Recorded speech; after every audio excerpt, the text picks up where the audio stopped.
All right, well, thank you for joining us today for this special panel discussion on the business of sports, sponsored by the Reynolds Center for Business Journalism here at ASU Cronkite. My name is Jeff Timmermans, and I'm the director of the Reynolds Center. We could have called this panel Sports is Business, because business and financial topics are everywhere in sports, not just in professional leagues, but now also among student athletes as well. There is a lot of money at stake here. The 32 NFL teams together are worth around $215 billion, with even the least valuable team, and I'll let you figure out which one that is, worth more than $5 billion. Name, image, and likeness deals have transformed college sports. According to online NIL marketplace Opendoors, total annual spending on NIL deals rose to $2.75 billion this year and is predicted to top $3 billion within 2 years. And yet, it's always true in sports that if there are winners, there are losers. And despite what many local governments might say, study after study has consistently shown that expensive new sports facilities, often funded at great expense with taxpayer dollars, at best have an extremely small economic impact on communities, and sometimes that impact is actually negative. In fact, a 2017 poll of economists showed that 83% of them agreed that providing state and local subsidies to build stadiums for professional sports teams is likely to cost the relevant taxpayers more than any local economic benefits that are generated. Considering that it's almost impossible to get a group of economists to agree on anything, that's a stunning result. So who is going to keep track of all this money and ensure it's being used effectively and fairly? This is precisely why we need smart people to cover the business of sports as journalists.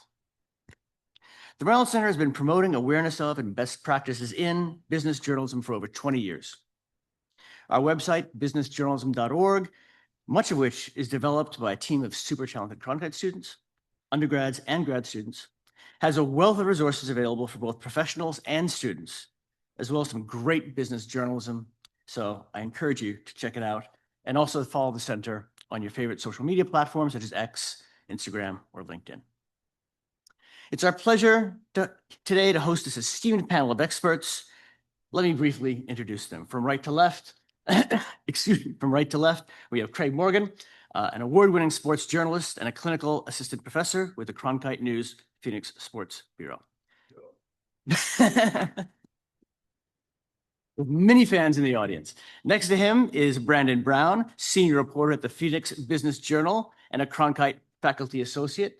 Also worked in the Reynolds Center when he was studying at Cronkite.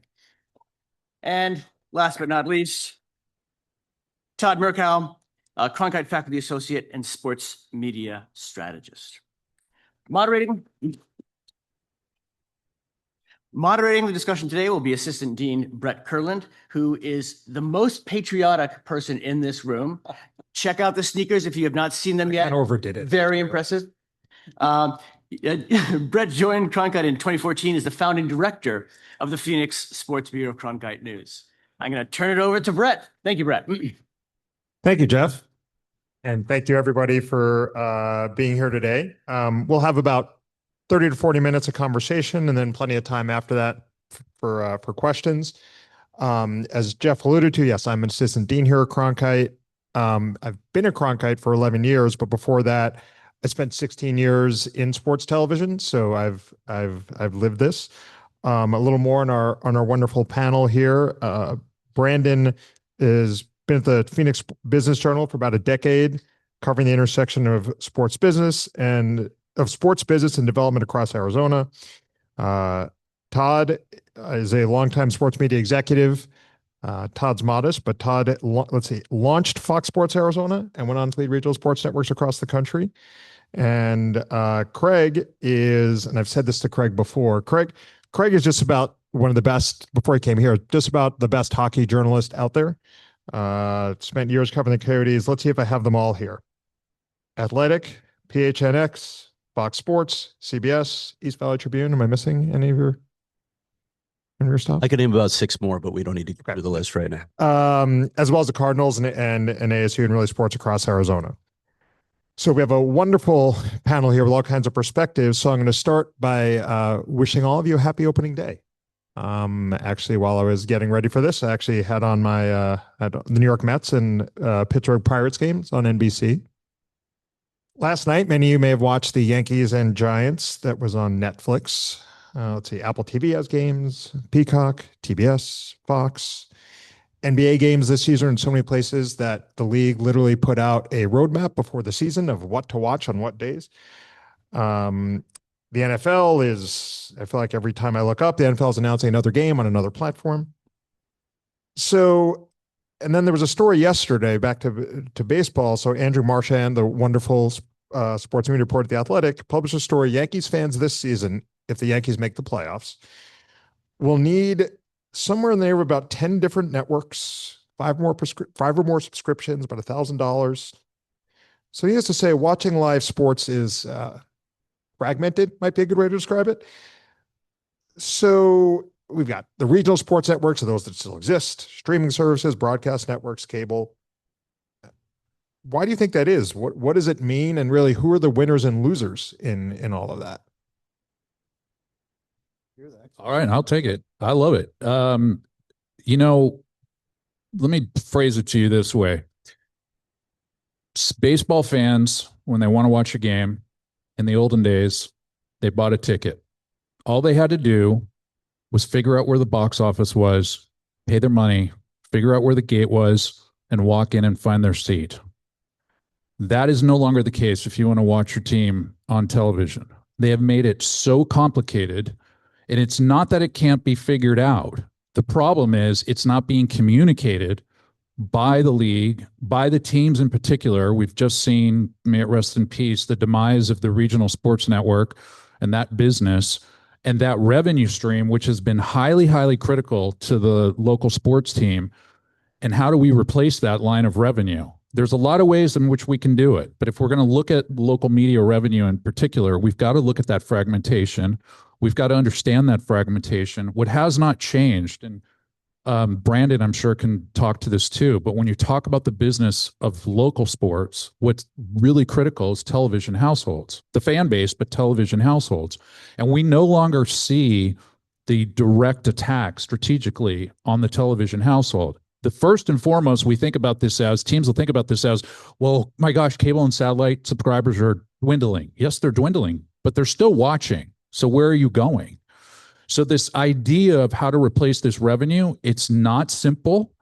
It is fixable, in my opinion. I've got we can do that for another time, but I have a whole idea in which it can be fixed, but you have to address that fragmentation, where the fan sits, where they watch, and meet them where they're at and tell them how to do it. And basically, for some of my students from JMC 474 that are sitting in here, I preach user experience.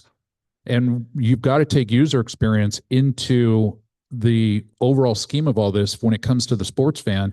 And what is it that they're doing across all generations, right? Some of these guys and gals are doing it on their phone, where others are watching it on their big screen. How are they getting there? What are they doing to get there? So it's a really complicated situation. It's unfortunate that the teams, and I'll wrap this up, but it's unfortunate that the teams for so long have taken the check as opposed to doing the work. And if they would do the work, it would be a revenue stream that would come back to some degree for them.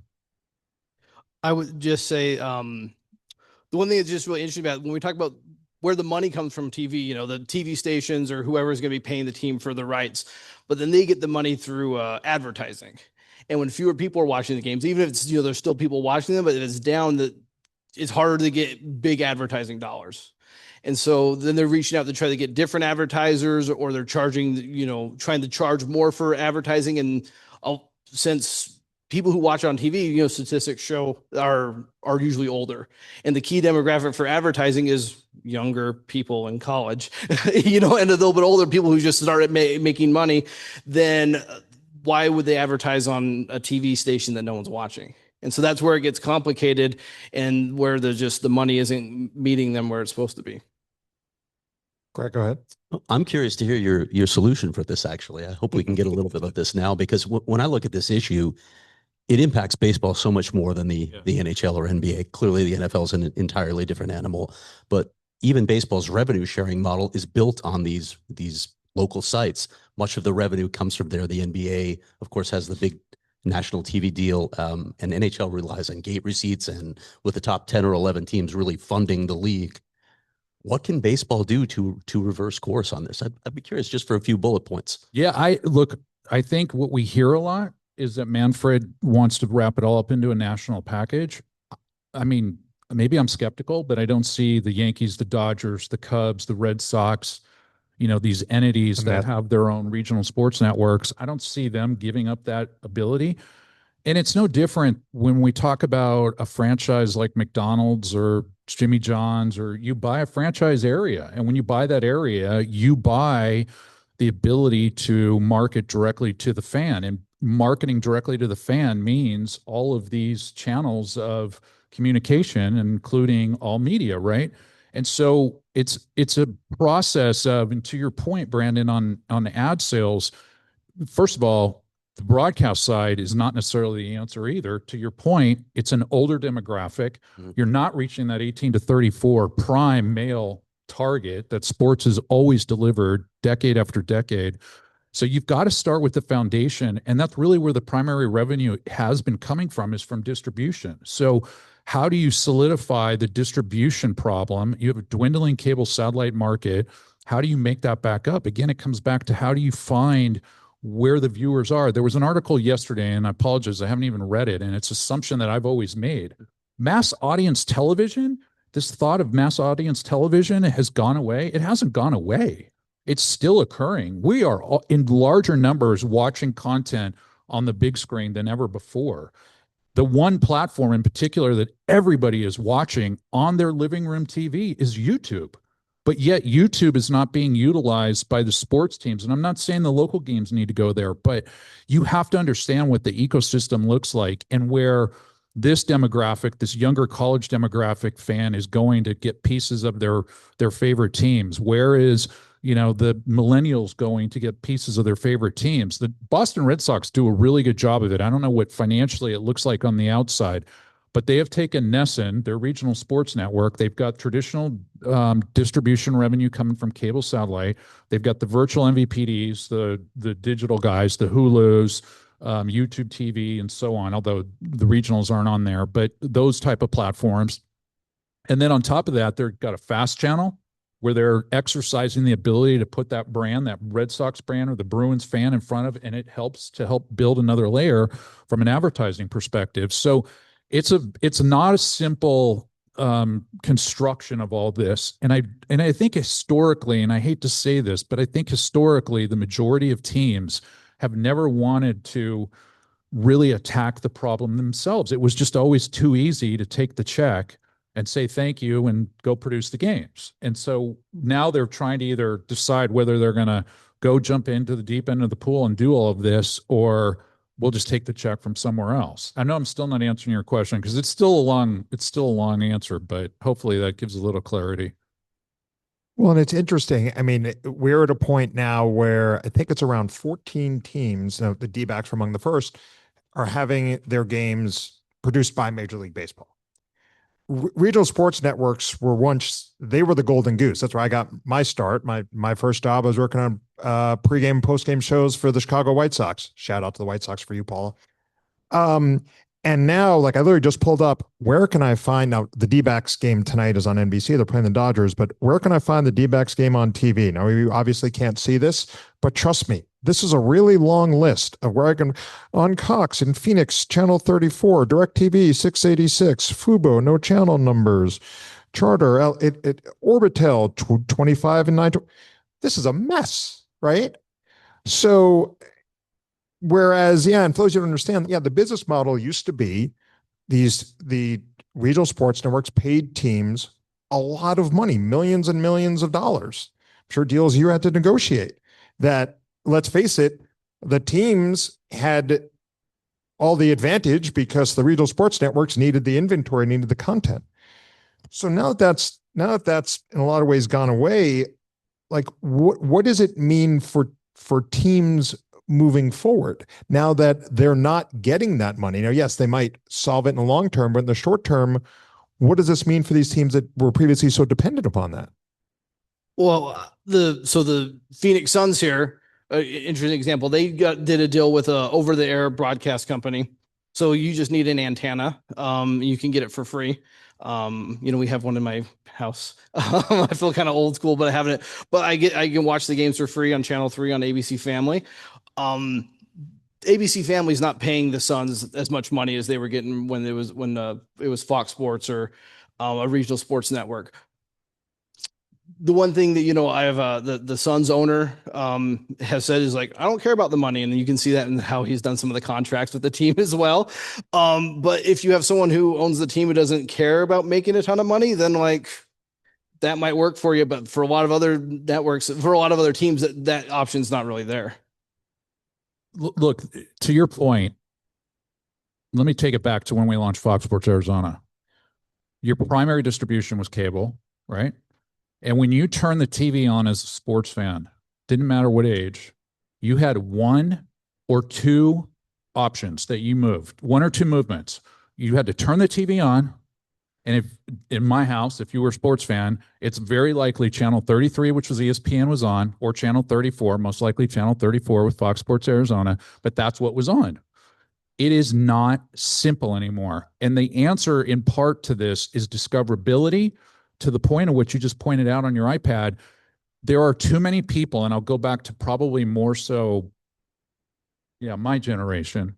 Well, I'm still Gen Y. I have to keep making that point to my students. I'm Gen Y, or Gen X, one of those. Anyway, I'm not a boomer, but to the point is the older generation. We're same generation. Okay. We're both Gen X. So, but to my point, the older generation has a hard time finding things in a digital world. And so we have to look at discoverability. And one of the things that teams need to do, and by the way, let me make the correlation to local broadcast stations. So when you're talking about 3TV, Arizona Family, what's really critical for that business to survive is discoverability. Unfortunately, and I would love to see by a show of hands in here, how many of you know that you can get free television out there if you put an antenna in your house connected to your TV? How many of you know? Show of hands. Okay. How many of you do this?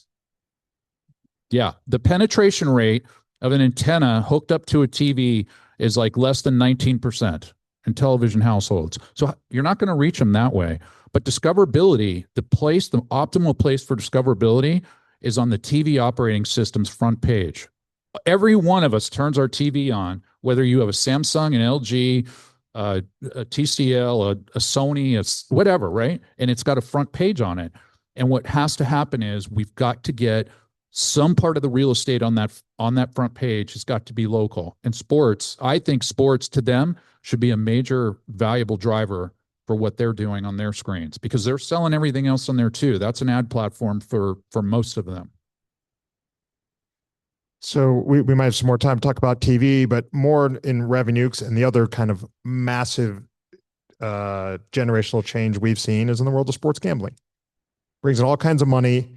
For the students here who've seen my JMC 110 lecture, I talk about how May 14th, 2018 could be looked back as a seminal day in sports. That's when the Supreme Court effectively threw out the federal government's ban on sports gambling outside of Nevada.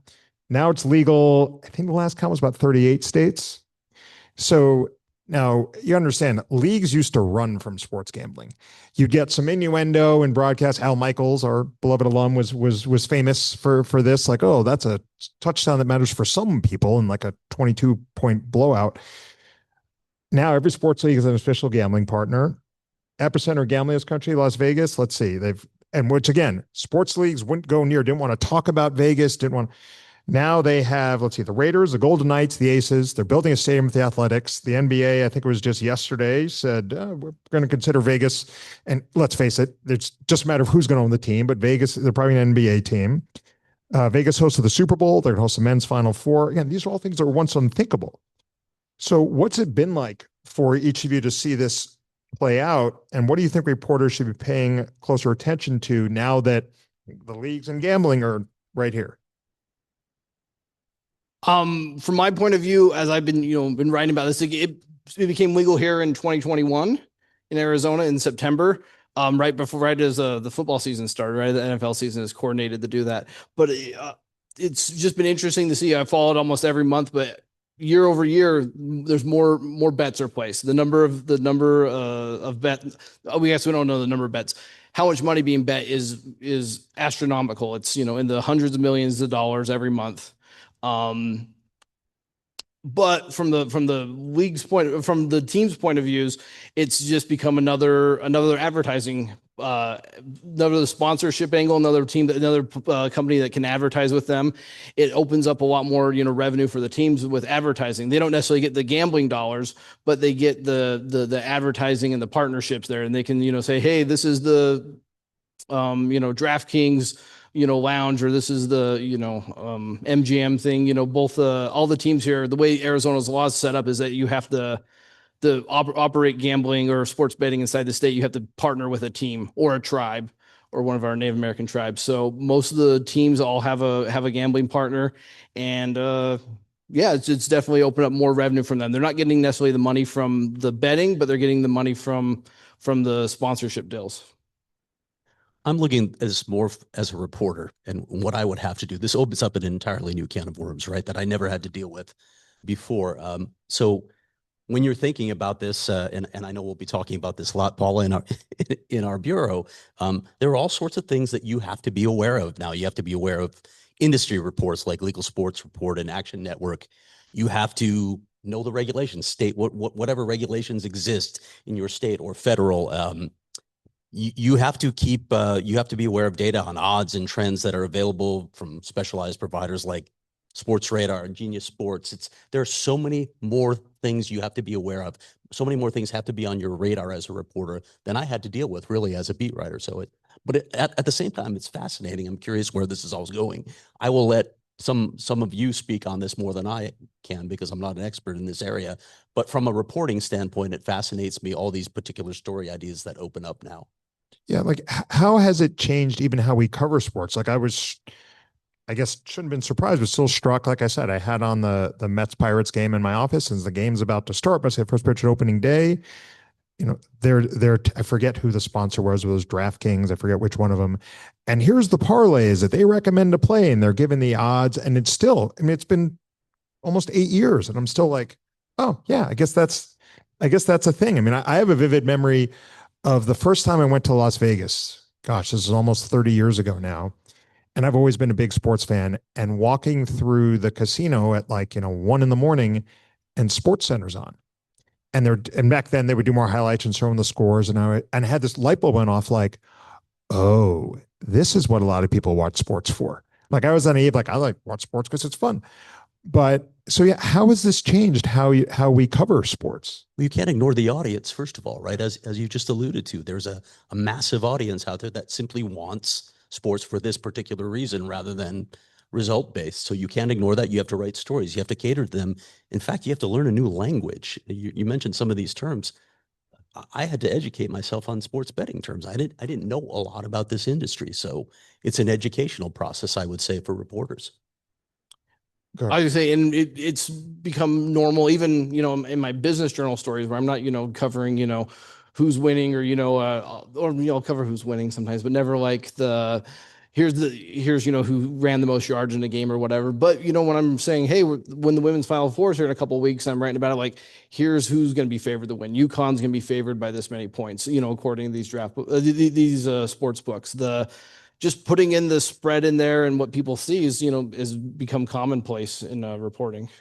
The reality of this whole thing, and just for the disclaimer here, for those of you in the room who don't know me, I am not a journalist. I respect these guys as journalists. I am an executive, I'm a consultant, an advisor.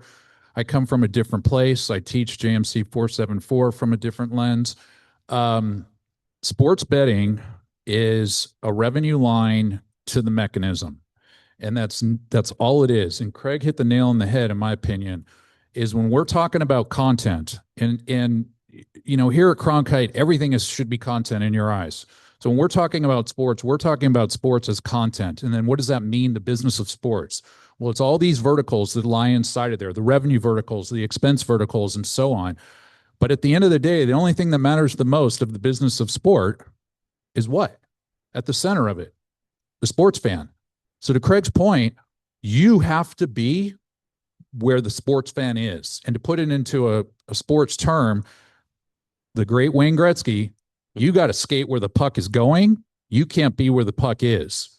And every league is going to tell you, before this measure was passed, oh, we can't do that. It's illegal. It's bad for the game. But I guarantee you, behind closed doors, they are all saying, we have got to get this revenue door open. We've got to exercise it. We've got to be able to capitalize on the sponsorship. We've got to be able to take a feed for the data that's being supplied to these entities, to FanDuel, to DraftKings. There is a fee that comes through that, a data fee that comes through that the leagues are banking on. There's a local aspect to all of this. You see, the betting institutions like at the arena right here, right attached to the building. Same thing out in Arizona. So what's critical here is what the sports fan wants, they usually get. And if it's not legal, it most likely will come back around. 7 years ago, when I started teaching here, CBD and marijuana was a thing going on. And the NBA was the first league to say, we'll take that sponsorship money. And everybody thought, oh, everybody's taking it now. And nobody cares. Nobody cares, because at the end of the day, it's where can we get the next dollar from? So now, to that end, and I have my own thoughts on this, but what are the stories around sports gambling that you feel like journalists aren't doing and should be doing? Well, these stories are happening, but I think a skill for, especially if you're going to be in the sports business, is understanding the court system more. We've seen a couple of times popping up where there's either lawsuits or criminal cases with athletes getting involved in trying to rig the betting markets, and so there's a couple of cases just the last few years about that. And so as a sports journalist, and a lot of times you're like, hey, like, I know how the court system works, but this is definitely something you got to understand a lot more and be able to find these court records, navigate through a courtroom, and write stories and court documents, and understand how that works if you're going to be reporting on it. Yeah, I hate to join Brandon in the cynics corner, but yes, that's where I come at it as well. What sort of abuses might be present within the system? What sort of dangers might exist for addiction to gambling? We have to be covering those sorts of stories.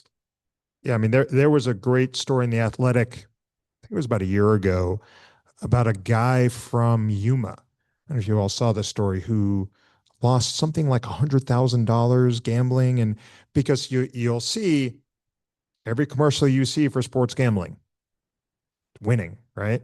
There's an old line, right? Vegas wasn't built on winners, and like I was struck. I don't mean, look, I respect anyone who gambles. I'm not judging at all, but I remember maybe a year or two into this, I was in a class, actually, I think one of our 302 sports reporting classes. I was visiting, talking about something.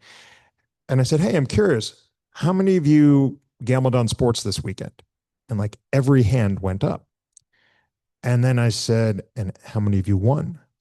And still almost every hand went up. And I'm like, oh, this is what they depend on. So I think to your point about covering, there's so much about the revenue, but there is, the other side of it that I've always found. Can I add one thing on the business side? Because I think this could go down a rabbit hole. I mean, for sure. Okay. But again, this kind of gets back as we talk to you guys, the students in particular. I think it's really important for you guys to understand something, that when you come through here, you essentially are creating yourself as a journalist, and you are taking, let's call it an oath, a pledge. When you come through Cronkite, you're a journalist. And that could come through in a lot of different ways. I also look at you as content creators personally. But as a journalist, you don't have to go work for a big corporate news entity. You don't have to go work for a newspaper. You don't have to go work at CNN. What's a newspaper? Well, exactly. So, and that's the rabbit hole I don't want to go down, right? Because there was a failure in that system of not adapting to the new times of what the audience wanted, right? And so it becomes a responsibility even greater than it ever was to go figure out where these stories are, where we had these great, and we still have these great writers. They're just, some of them are on their own now. Some of them are in different places. Some of them are in the sports bureau. Shout out to Paula as well. But we have got to examine, and that shouldn't stop you even in the bureau for the student writing you're doing. These stories are out there.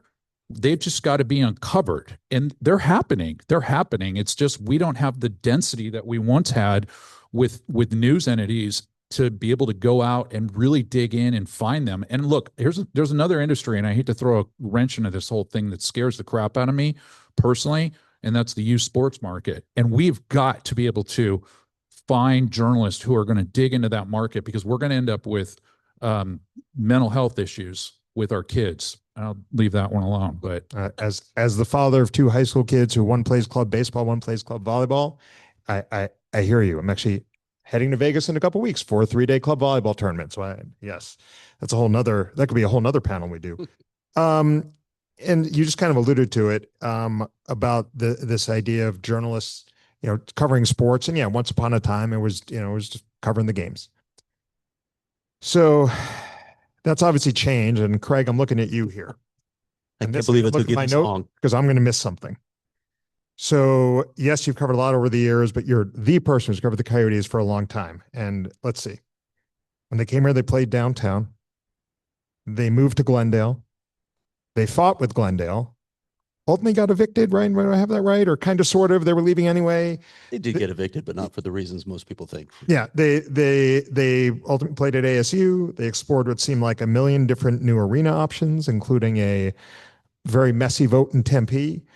They actually almost moved actually down the street from me up at Scottsdale and 101. So, and then if I'm counting correctly, from over the 15 years from before they left, the team had at least 4 different owners. I don't think it even counts this owner took over from that owner, part of the same ownership group, including the National Hockey League. That was a journey. I can imagine that must have been so fun for you. What was it like covering all of that? kept them busy. That's for damn sure. It was chaotic. It was dramatic. It was never ending. Yes. As I mentioned before we walked up here, we used to divide the Coyotes' entire year into 3 seasons. There was the regular season, there was the postseason, which of course they rarely made, and then there was arena season, because it seemed like their entire identity in the Valley was tied to the search for a new home. You mentioned all the proposed arena sites. There's a point where I counted them, and there are a dozen proposed arena sites. I did a hike up Papago one day, and I could see 3 of the sites from my vantage point that day. What happened along that ride was I learned that I couldn't just cover the games. I couldn't just cover features. I had to cover the arena side of it as well, which meant meeting tax attorneys and land attorneys, getting on a first name basis with 3 different city councils, which I never dreamed, sitting in council chambers and listening to the public speak, which at times I wish there were a trap door for some of the speakers that I heard. There's so much that goes into covering a team that goes way beyond what's happening on the ice or on the field or on the court. And when we're talking about an example like the Coyotes, I mean, every time an arena was proposed to the point where it looked like something might be happening, you have to read case studies of recent arenas that have been built around the country. You have to examine environmental factors that could potentially derail an arena. You have to look at technical specs, financing and cost, tax breaks, of course, which is a huge issue, sustainability features. There's so many things that come into it, and there's so many areas that you have to learn as a journalist that you never imagined when you walked through the sports door. To show you how crazy it was, and I remembered something, and I just double checked it. The mayor of Glendale, Weirs or Wires, I always mess up saying his name. Wires, yeah. Jerry Wires, for charity, got tased by a fan to raise money. It was like an angry Coyotes fan. This was like 11 years ago now, but You can still find the video. yeah, it's unbelievable. Sorry, you were to say something, Brandon? Oh, well, actually, my follow-up question is to you, actually. I haven't been with the Phoenix Business Journal for a decade. You've ridden this same roller coaster, including the kind of not quite full circle, but so the place I alluded to, the last place where the Coyotes were possibly going to build an arena was right up at Scottsdale and 101. And that's where the Cardinals just broke ground on their practice facility. So the reality is so much of sports is real estate. Mm. What do you look for in reporting on sports and real estate deals? The one, there's a couple of things you need a lot of space to build a big arena like this or a big stadium.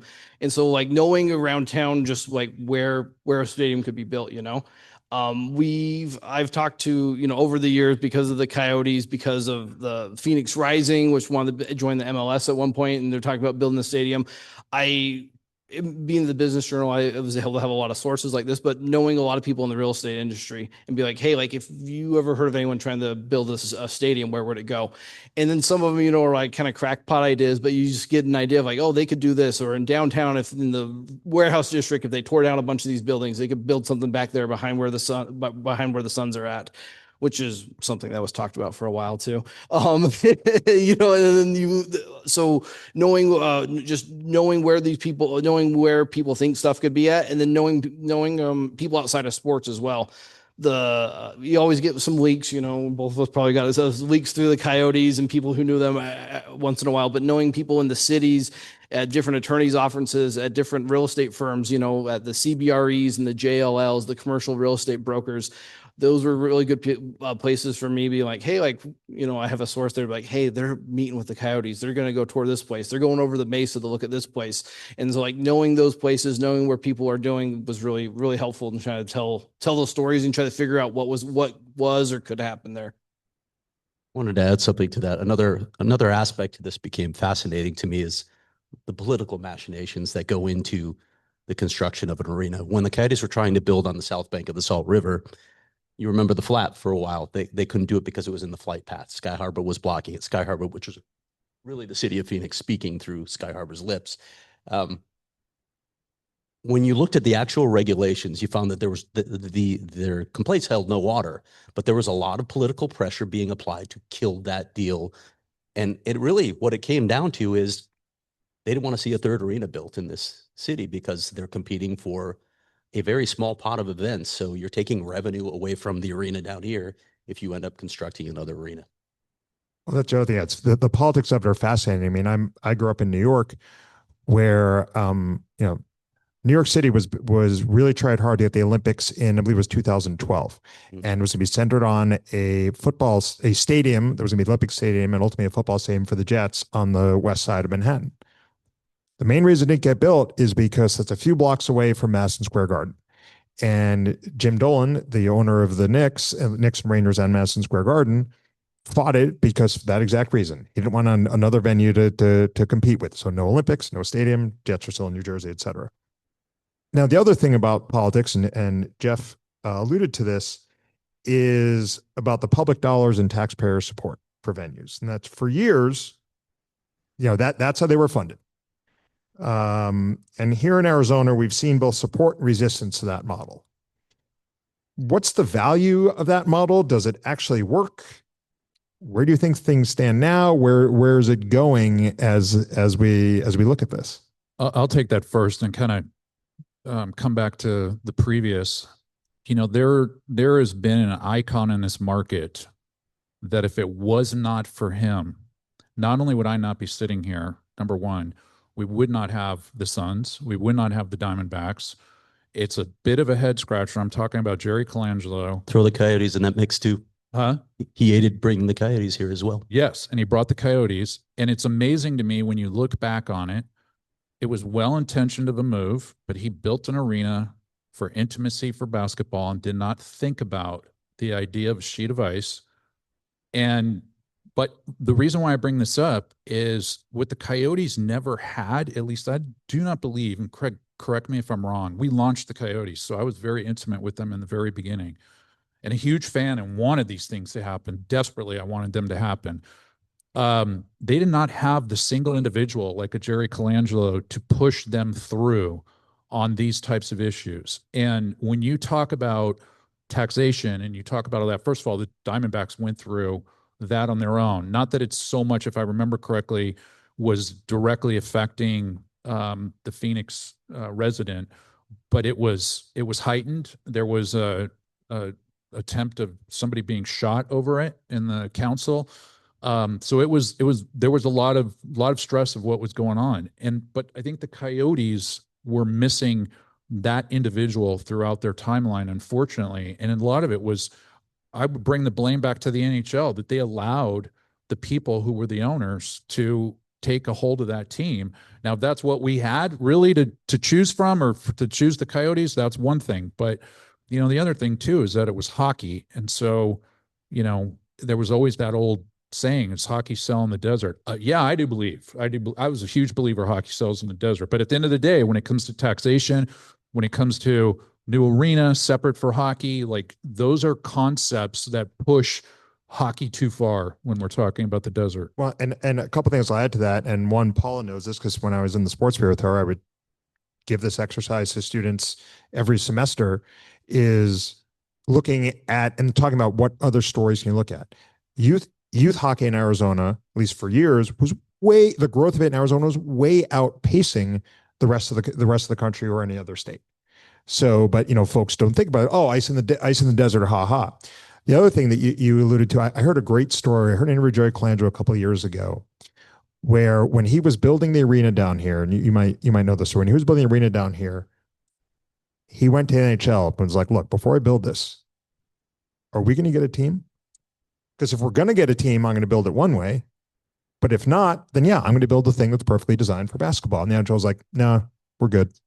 And so then he built the arena, and then they wound up, for those who don't know, they wound up playing at the arena downtown, and kind of like actually pretty much exactly like the Islanders had when they played in Brooklyn.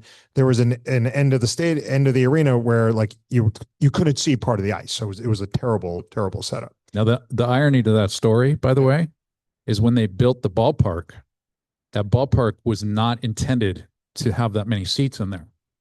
But they thought, oh my gosh, we should put Well, more the seats Rockies- in here. the Rockies- I remember going through there with Rich Dozer at the time going, oh yeah, and look up there, we added 10,000 more seats.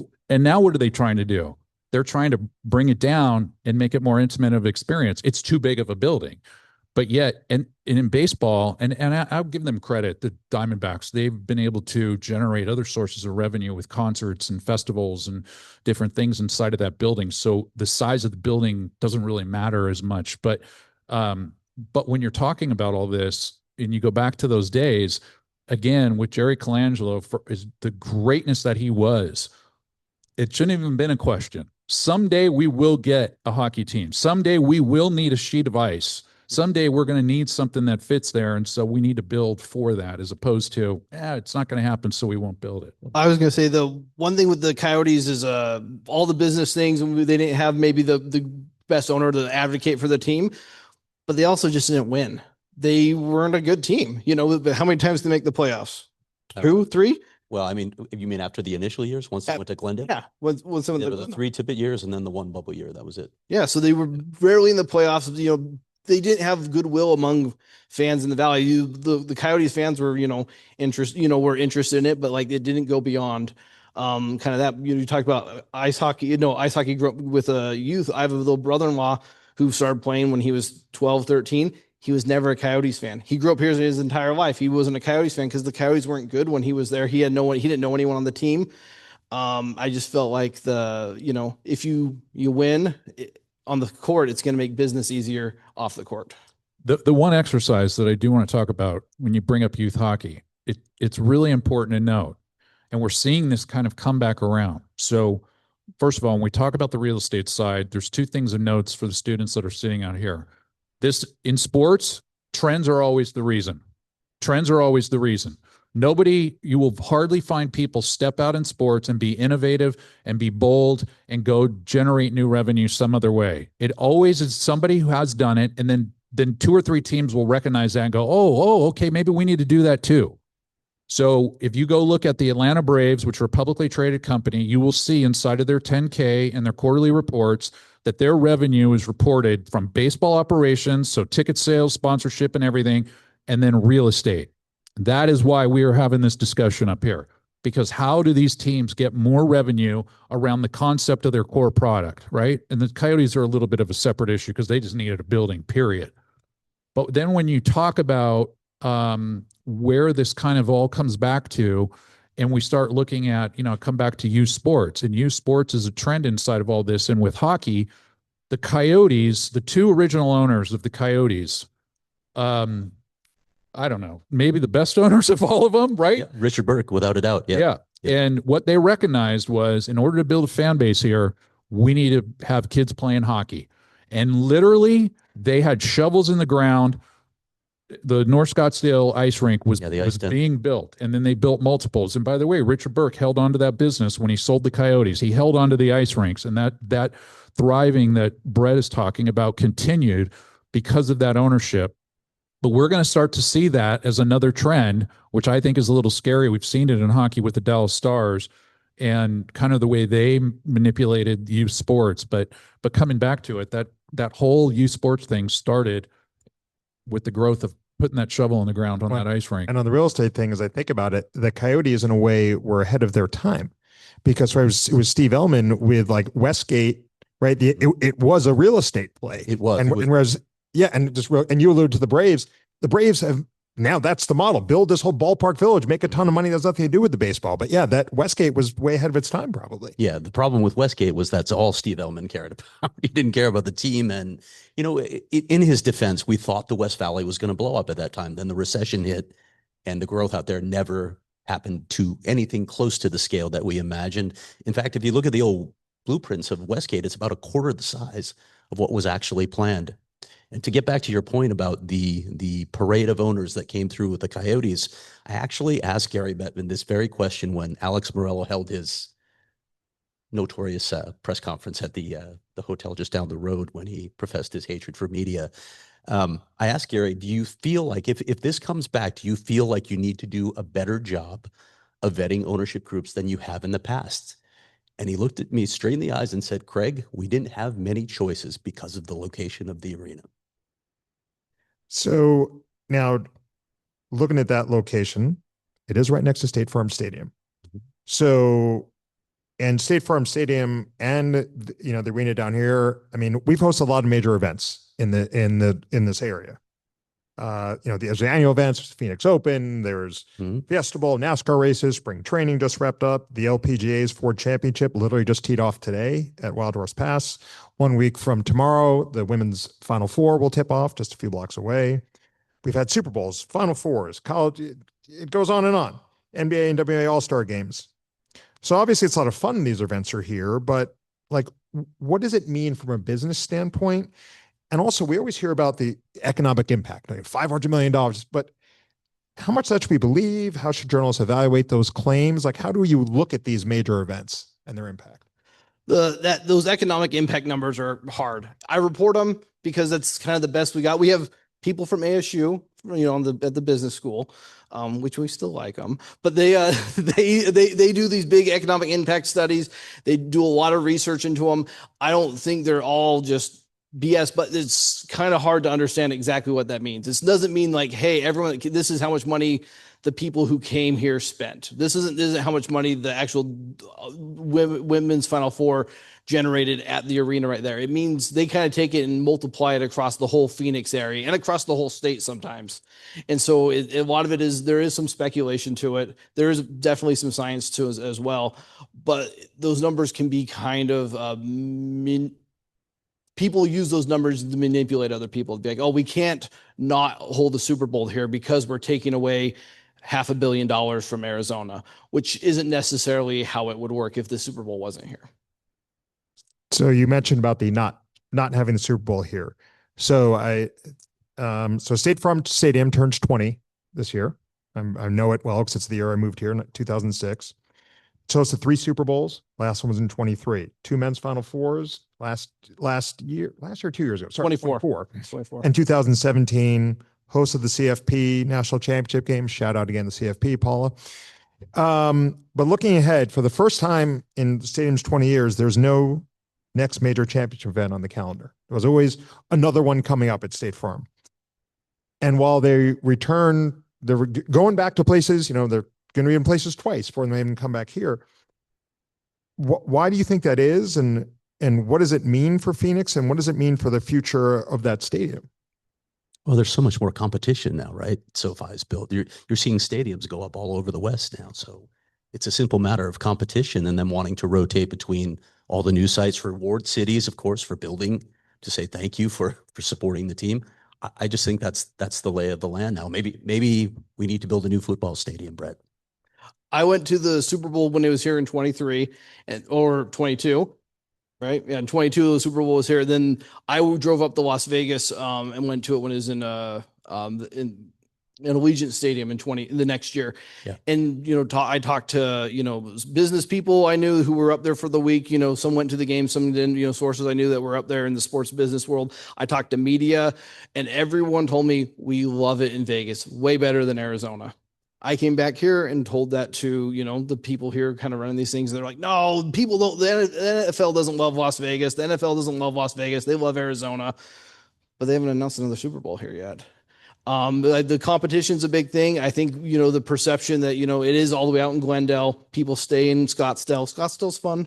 Then driving back and forth between the events, it makes Arizona stand out, and it is not as a fun way as you maybe see in other places. Yeah, it's interesting. I remember talking to people, I forget whether it was a previous Super Bowl or Final Four, a lot of my journalism friends, and they're like, we love it here, it's great, but Glendale. But we have to go to Glendale. And I guess, and to the point you alluded to Atlanta, I think about Atlanta, and both their football stadium and their baseball stadium were considered, were replaced when they were less than 30 years old. Like what is the useful life of the stadiums these days? Like, where do you think we're going with State Farm or other stadiums? Yeah. I mean, the average shelf life is 30 to 35 years, right? That's what the data says right now. The Cardinals tell me that, they invest, millions of dollars on a regular basis there, that over the last years, they've put in almost another 100 million, at least within renovations on the fan facing side, as well as, infrastructure. But it is a good question. Is it enough? Look, at the end of the day, I come back to my core messaging. It's what's good for the team. And when they build that venue, whatever it is, right? Football stadium, baseball, ballpark, arena, it is the shiny object at the moment. And hopefully with that investment, they have pushed the boundaries on technology and on infrastructure and on all things that are best for the fan, which in a lot of cases doesn't always happen. I would argue it didn't really happen in Glendale. And so when that happens, the next team says, okay, well, we need that building. We need to generate and do those things that they're doing. We need to be able, and that building right now is potentially what the Clippers built. There's a lot of bells and whistles inside of there. There's some that people can laugh at, but there's also a lot of things inside of that building that are way different. Ballmer thought way outside the box in building that building. And when does that start to change across the country? So I think it's an evolution that's constant. Where that funding comes from, I think it's going to have to come from owners more often than not, especially when you start to look at the franchise valuations now, and you look at franchise fees. By the way, Vegas and Seattle at the moment, they're estimating $7 to $10 billion of an expansion fee. By the way, for those of you playing along out there, that means that each owner in the NBA is going to pocket $200 to $500 million off of the expansion fee. Okay. For at least some of them is more than what they paid to buy their own team. That's right. Yeah. And so that money needs to get reinvested into infrastructure, not in fixing an old building, but tearing down a building and building it. And we're getting to a place now where owners should be able to capitalize on those types of things. Can I ask a follow-up question to that? When the price gets so high, let's take the NHL right now as an example. The latest number that Gary Bettman has floated is $2 billion, but this was before the NBA announcement came out. Now there's talk of a $3 billion expansion fee for an NHL team. Then you've got to build the arena, which is probably in this market, what I've heard is 1.4 to 1.5. Is there any incentive at that point to invest in the community, to build the arenas that we need for youth hockey? You talked about the Berks building the ice den. All of these successive owners of the Coyotes built exactly one ice sheet after that. We have the highest per capita players to rinks in the country. Is there any incentive when you're putting that much money down already just for the expansion fee and the building you need to play in?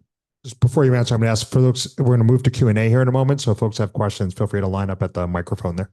So I think that's the conundrum of ownership, right?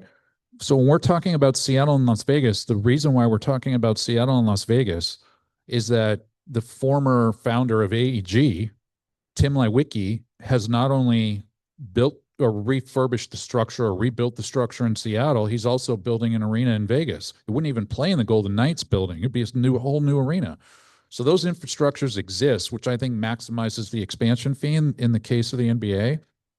To your question, that's the cart before the horse, right? I don't think owners in general want to pay, but I think because we're seeing private equity money pour in, that the mindset is going to shift. So it's invest to get a return versus I just want a return, right? Old ownership. So I think the NHL has a much harder hill to climb, but that's ownership. I'm going to ask one more question before we go to your question. Speaking of return on investment, I'm going to ask kind of an opposite question. And it's a huge thing, and I wish we had more time to discuss it. NIL, name, image, and likeness deals. I know Brandon, you recently interviewed Kenny Dillingham about ASU's football team, the importance of NIL. I read somewhere the other day that an elite men's college basketball team costs upwards of 10 million or more. So yeah, we can talk about what it's been like to cover it, but like, how sustainable is this model? And the question I could be asking myself is ROI. Is at some point, does big donor X, yes, there's the soft, oh, my team wins. But other than that, like, how will it dry up? Like, where are we going? It's interesting when I talk to businesses that pay NIL money. So a lot of them are donors. A lot of them are, boosters who already donate to the school. They're supporters of them. But, the part of the NIL is you're supposed to get something back from the player. They're supposed to be in your commercial or do something. You're paying them for a reason, when I talk to people who are donating big bucks to football or basketball here at ASU, they're just like, oh, I feel more of a donation. I kind of get to talk with the player a little bit more, but I get a little more personal interaction with them, but they don't act like it's been a big, like, I can't measure their ROI. When I talk to businesses who are doing stuff in like women's sports or on more niche levels, Sprouts, for example, the big grocery chain that's based here, they do NIL deals just with women college athletes. And they say our target audience is young and mostly female people who care about their health and eating well. And that's women college athletes. They're young, they're really good on social media. They do well and they are able to post about this. And they, companies like that say, Sprouts, like, we definitely see an ROI from that. On the big dollars that are spent on football and basketball, I haven't really heard anyone say they felt that way. Go ahead. Your question, and say your name. Hi, yeah, my name is Poppy. I'm a sports journalist major and also a real estate minor. And I just wanted to talk more about that intersectionality between sports and business and how sports itself can be a driver of business and real estate in that residential. And I see Phoenix is a very interesting position because it's growing in terms of top 5 city in the U.S. population wise, yet Phoenix sports is top 5 bottom wise in terms of basketball, football. Not to like rate it, but it's not doing so well on like a larger scale. So what do you guys see in terms of real estate and the sports and the trends and where Arizona is going in those markets? Yeah, with more people moving here, there's a big opportunity for Arizona sports teams to be like, hey, you're new to the town, come check us out. A lot of time, we're the Diamondbacks. We were in the World Series 2 years ago. Like, we have these young players. We need to come check it out. The problem is, kind of like you said, is if you're not winning, if the team isn't exciting, like, there isn't many people that come out and do it, and that just doesn't maybe create that fandom and that special link that people have for these teams. So I think there's a big opportunity for these sports teams here to be like, hey, a lot of you maybe don't know who the Phoenix Suns are or don't really know too much about us. Let us introduce ourselves to you. Come become a fan of us. And that isn't as happening as much. But like when you go to a Diamondbacks game when the Brewers are in town or any team from the Midwest, it's full of people who have moved here from there. Well, and that's one of the fascinating things about this market for sports fans is, so the Suns, Suns have been here since the 60s, I think. But like the Cardinals moved here in 88, the Coyotes 96. I think the D-backs were 97, 98. Right around the same time the Mercury started up. but the Mercury, that was a new league. So that's a separate conversation. But the rest of them is, I remember seeing a stat once, and this has probably changed over the years, something like 70% of the people who live here moved here from somewhere else. And so to your point, you go to a Cubs Diamondbacks game, there was way more Cubs fans in the building. Even over and that I remember going to Coyotes Blackhawks game. There was during winter break, and when they were still in Glendale, and Glendale, the arena was actively doing things to drown out the noise of the Hawks fans. There are probably about 85% Hawks fans.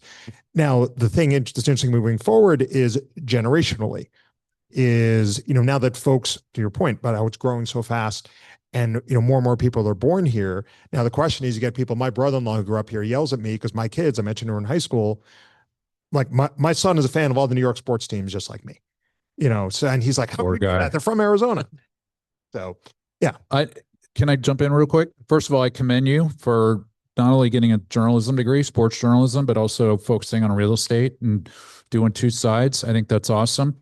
I think when you're looking at the trends, and especially when we're just talking about this market in particular, I think one of the things that's been established is that it's going to be incredibly difficult for the Cardinals, the Diamondbacks, the Suns, and if an NHL team comes back, and if we're fortunate enough to get an MLS team, those two will be the outliers to this. But I just don't think they're going to get new buildings anytime soon. So really what it comes down to is we're sitting here looking at the Cardinals taking advantage of this plot of land up in North Phoenix, Scottsdale area. Instead of looking at that plot of land as a stadium venue, putting in a Cardinals headquarter like they're doing, and looking at that land a little differently, where you're bringing fans there. So youth sports, right? You've got flag football fields, you've got all that where fans can come in. There's still a separation of the two, right? But you bring the fan closer to the brand. And I think that is the trend that teams need to take a closer look at. And it is happening. You'll see it in MLS. You'll see it in soccer facilities where the youth sports family is playing events at MLS facilities or practicing. But we need to see more of that coming together than worrying about building the entertainment district around a new facility. Well, and here's the thing. I just looked at this to be sure. 30 acres of the complex that the Cardinals are building is going to be the football facilities. They own 207, right? It's 217 acres that they're going to develop, right? To what he's talking about. Yeah, they're trying to get companies to build headquarters there. But even just on that 30 acres, they build an office building where Michael Bidwell and everyone's going to have their office. On the ground floor, they're going to have restaurants. They want to bring in a nice steakhouse that like you could go to and be like, oh, maybe I'm going to see, a Cardinals player, having a steak there after the game, after there. So it's a way to interact with people, you interact with the team, even if you're not playing, or doing the sport. And by the way, I got to add, Bidwell didn't go, oh, I got a great idea. Bidwell said, we got to build what the Cowboys have built in North Dallas. That's what we need to build. Yeah. So that's what they're building. I know people have suggested to me recently that the long-term plan for the Cardinals is to try to build a stadium right there. We'll see if it happens. That's a very expensive land up there, but other questions, or you have another one? Yeah, no, I just wanted to keep going on that topic. It's funny because I actually work with Safe Management at State Farm Stadium, and I've heard a lot of disgruntle around the Bidwell family and how they're running the team. And also, I am a Braves fan in Truly Park. It was actually kind of at the time contentious because we didn't gonna get rid of Turner Field and the historical impact of that. So maybe just going on that topic of maybe the mismanagement of Arizona's teams with the Suns and the KD trade, with the Cardinals and how they're dealing with their stadium, with the Coyotes and no home, and how other teams like we're trying to copy the Cowboys, trying to copy the Braves in their park. What can Arizona really do at this point? We could do a whole nother 1 hour I was going panel. to say, how long do you have? Yeah. The mini series. I would say for writers, for journalists, there's a lot of good stories there. The conflict allows for, interesting things to write about. If everyone was just nice and played well and did all the right things, then it's not really fun to cover. Unfortunately, there's not a lot that we can do as fans. The easy thing is say, don't go to the games. They won't have a revenue stream. But when we're talking about Bidwell in particular, there is so much money coming in from the league. In particular, I think the last number that came through the Packers public report was over $400 million coming from the league. They're almost profitable at before they even start anything, just by player salary against what's coming in from the league. So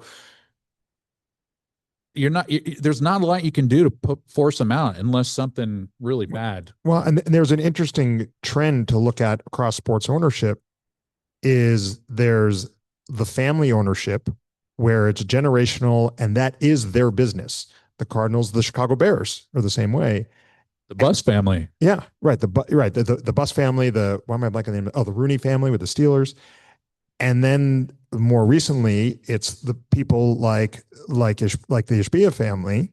But that's not really family ownership, but Matt and his brothers Justin, right? Mm-hmm. Who have made this is one thing they do, but he's worth billions of dollars. And or even look at the Dodgers, same thing. Like there's a big conflict there of like the Bears, for example. That family needs the Bears. They don't make money in other places. So it's just kind of an interesting trend. And as private equity gets involved, as now some of the leagues, I believe, have started to allow like investment from like the Saudi investment fund. And so it's tracking those ownership trends is going to be really. I think that's part of your answer is the hope that these families, and I bring up the Bus family, not in the right context to what you were saying, they sold the majority of that franchise in part $10 billion, I think. $10 billion. And in part because it becomes a tax problem for the family down the road. And so that's why we're seeing it's become an investment vehicle for private equity. It's driving the right way. And that's the hope of getting Bidwell out. If that's what you're asking the question. The Braves are a publicly traded company. Liberty Media bought them. They took them public. You could buy into the Braves if you want. You can buy into the Packers if you can somehow. And Madison Square Garden. Yeah, Madison Square Garden you can buy into. But I think the trend of getting some of these owners to move on is only going to happen because of family wealth and how they are told by their financial advisors that's the best thing for them. Now, it's also to the point, that's their identity. And I think that's the thing about Bidwell. That is his identity. That's his family's identity. And I think he's guarding that, right? It's like getting Capone on tax evasion, right? Yeah. No, but you think one of the lines you hear is, how do you make money from owning a professional team? You sell it.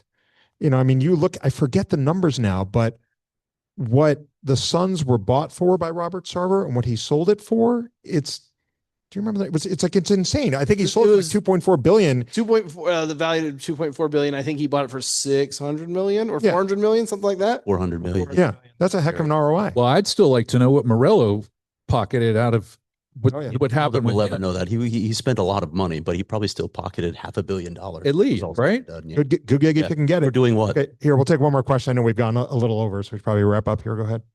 Hi. My name is Jonah, and I'm also a sports journalism major. I was wondering, you guys talked a lot about gambling and sports betting. I don't know if you know this, but there were some plays in the Super Bowl that bettors asked to be reviewed. And I was wondering, do you personally have a line that you don't want to see sports betting cross? And if so, has it been crossed? Great question. I mean, I will. And we've seen some of those lines cross. Like with the parlays with who's the NBA player? Was Jerome Powell? Was that what? No, the NBA player who got basically kicked out of the league because basically he was like some random bench player who was like playing his under, and obviously he can control his own under. Yeah, no, it does get complicated. The thing that's tough is that on these betting apps now, which all transparency, I use every once in a while just for fun, but you can bet on all sorts of different things, on specific plays. I sat at the people at the Diamondbacks games, and they're betting, will the next pitch be a strike or a ball? You're betting, pitch to pitch. And so when you can make so many bets like that, it gets so complicated within the game. I personally feel like that's maybe going too far. If you just, like end of the game, like who's winning, who's losing might be the safer bet, but there's money to be lost there. So that's probably not going to happen. I don't have an immediate answer, but I think that's a fantastic enterprise story. Jonah, I think part of the answer is they got to peel back how many things you're allowed to bet on, right? I mean, I think at the end of the day, and now we've got predictive companies coming into play, and that's going to change the landscape of everything. But there shouldn't be as much that you can bet on inside of a game. But again, it's cash flow, it's revenue flow. And the only way these companies can keep that revenue flowing positively is to keep the opportunity. And as we've stated up here, it's not a winning proposition in your favor. I'm talking to all you students out there. It's not a winning proposition in your favor, even though they're telling you, we'll give you $200 if you sign up today and play. It's not a winning proposition. And so every prop bet they can put out there that has, the coin flip. I mean, Yeah, I mean that's the dirty little secret about sports gambling is that's where they make prop bets. They love prop bets because it's a total roll of the dice. So yes, the odds are great if you parlay 7 different things, but that doesn't generally work out by the players. It's John Tay Porter, so I didn't mean to besmirch another player. So before we wrap up here, one kind of final question. Piece of advice for covering or being involved in the business of sports that you've learned that you wish you knew when you were first starting down this wonderful journey each of you have been on. Well, that's a hard question. I say this in my JMC 474, so there's some people who are going to hear this for multiple times. I think there's 3 things. The first thing, if I answer the question of what I would have networked better. I think when students are in this building, when they're on the ASU campus, whatever that is, and any extension beyond ASU, they have got to be in network mode. There's no reason, and I'm sorry to preach for everybody I've had, there is no reason to sit in a classroom from day one and end on the last day of class, and you are not connected. You're not connected on LinkedIn because somewhere down the road, that person could come back into your life. They may be a hiring manager. They may be, somebody working at a television station you want to work at, and you need to contact them, and they're going to say either, well, who are you? Or you weren't nice to me or whatever, right? So I think networking is really important. The second part as a journalist, and as not being a journalist, this is why I wanted to say the first one, but what I preach as a journalist in sports, hopefully these guys agree with me. This will be the ultimate test of my philosophy. It's follow the money. It's that simple. Follow the money. Understand the structure of these businesses. Understand fundamentally what is going on with whatever the situations are. I mean, what Craig chased for years and years and years fundamentally came back to the business practices of the franchise. It came back to the business practices of cities and taxation. I mean, all kinds of things when it came to money. And the same thing with Brandon and what he covers at the Phoenix Business Journal. I believe it's, following the money of all of this stuff. So that's really what's critical. And then the last thing I would say to you, you might not all be business journalists, but I think sports business journalists, but I think what becomes important is to understand this ecosystem that we're in, because at some point you may not be a journalist, but you may be sitting somewhere like me where I wanted to be not necessarily a journalist, but a broadcaster. And I ended up on the executive side of the business, and it will happen to somebody sitting in this room. I'm 100% certain of it. So be ready for it, be prepared. And there are incredible tools and teachers that you're getting here at Cronkite. So take advantage of it. Just playing off that a little bit, diversify your sources. You will delve into things that you never dreamed you would delve into. So learn how to request public records, develop relationships with politicians, with city councils, as I mentioned, develop relationships with tax attorneys, with real estate attorneys. There are so many fingers to sports journalism that intersect with business that you won't imagine when you start out, but they will become relevant. At some point, if you are covering a team, at some point, an arena will become an issue. Wherever it is in that 30 to 35-year range, you might step in the middle. It may happen quickly. It may come at the end. It may come right when you're in there. You need to know all of these sources. You need to develop a crazy array of sources to be able to cover that story effectively. And I agree with what everyone said here. The other part I just say is by getting these sources, being able to talk sports and business and use that jargon with them. It doesn't need to go in your writing. It doesn't need to go in your reporting, that jargon, but be able to kind of talk with your sources that way. They'll trust you more when you can, talk like them and understand how they're talking about their business side of stuff, but then also they want to talk about what's happening on the field, what's happening on the court or the ice. And so being able to do that, especially in the sports business world, will definitely help you land some good sources. And to Craig's point, like I said, I've lived here for 20 years, literally every single team here has either, well, except for the Cardinals, who literally, like I said, opened the new stadium the year I moved here, has either fought for a new stadium fought for renovations to an arena, built something new, or in the Coyotes' case, left town. So, I mean, literally, and even looking at ASU football and basketball as well. So, two things I want to leave you with is one is I had a friend who covered business for years in Chicago, and he said to me, most business journalists don't understand business. So I think given that, I mean, sports is a massive business. So if you think, oh, all I'm going to do is do play-by-play, or all I'm going to do is be a beat writer or a broadcaster or a producer, whatever, make sure you understand the fundamentals of business and how to read, how to read business documents, how to read financial statements, how to process them, how to understand them. And to what Jeff said, they have a wonderful resource for that on their website. And then the other thing is one of my favorite quotes from Don Ohlmeyer, who's a longtime sports media executive at NBC. He said, the answer to all of your questions is money. Whenever things don't make sense, follow the money. Now I'll toss it back to Jeff. Thank you all. This was great. Nice job. Thank you very much. Panelists. Thank you for an excellent discussion. Brett, thank you for great moderation. There's so much to talk about. We could literally, as Todd said, go on for another hour, 2 hours, 3, 4, but we have to end it there. But certainly this is a topic we're going to be revisiting again. I think you have some fantastic advice from our esteemed panel. Go out there and get the stories. Thank you guys so much. Thank you.